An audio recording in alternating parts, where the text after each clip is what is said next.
Ito yung namimiss ko lagi sa amin, sa probinsya namin. Madalas ako nito gumagawa. Masarap talaga to, ating kasaba. Ito, nabalatan ko na yung ating kamuting kahoy. Ngayon ay ginagadgad ko na siya, mano-mano lang. Kasi wala akong food processor. Pangit din kasi pag sa food processor, mas maganda yung mano-mano ganito lang. Gawin ba? Ganyan lang paggadgad. Kasi pagkaluot ko sa processor, food processor, parang lalaki at saka iba, parang iba. Mas maganda pa rin yung mano-mano ba. Ganito. Kasi gagawa ko ng secret food toys. Bisayang luto. Yan, kasi naman madami pa yung kamay mo. Sabi, tama na yan. Finish. Ba't ganun? Yung ano doon, yung sa isa. Ayan na yan. Patuyuin. Cooking time, bukayo. Bukayo tawag sa amin ito. Kahit dito, bukayo din naman ang tawag. Nyug na may panutsa o baskobadong asukal. Ganun. Lutuin lang natin hanggang mag-sticky siya. Dahan-dahan lang yung ating apoy.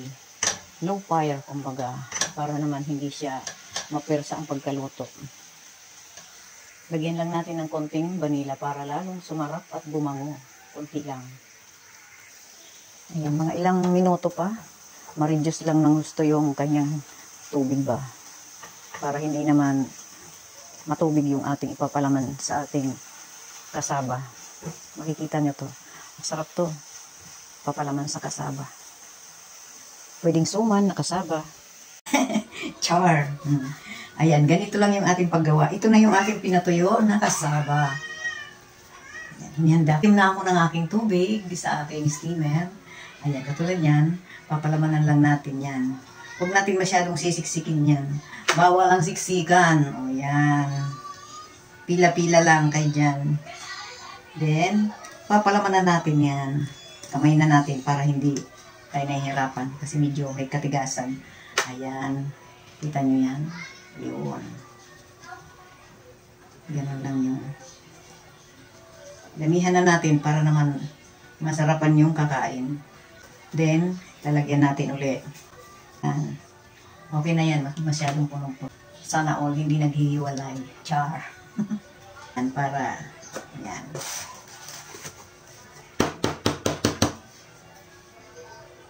O, diba? Ngayon, i-steam natin yan. Ganyan lang. Tatapusin ko muna ha. Bago natin iluto. Ay, sasalang na natin. Lulutuin pa lang ha. O, diba? Luto na yan. Sarap yan.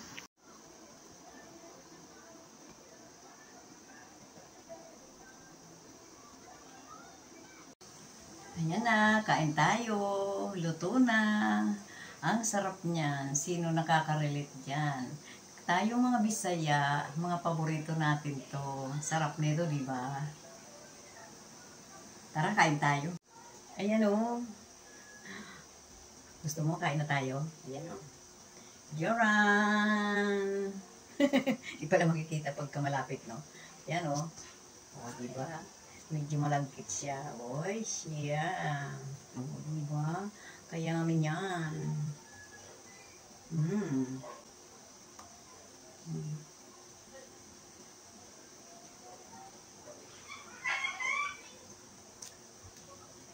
Sino marunong gumawa nito? Gawain ko itong bata pa ako.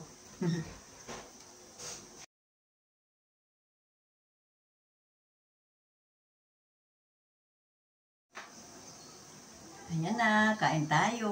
Luto na. Ang sarap niyan. Sino nakaka-relate dyan? Tayo mga Bisaya, mga paborito natin to. Sarap nito, di ba?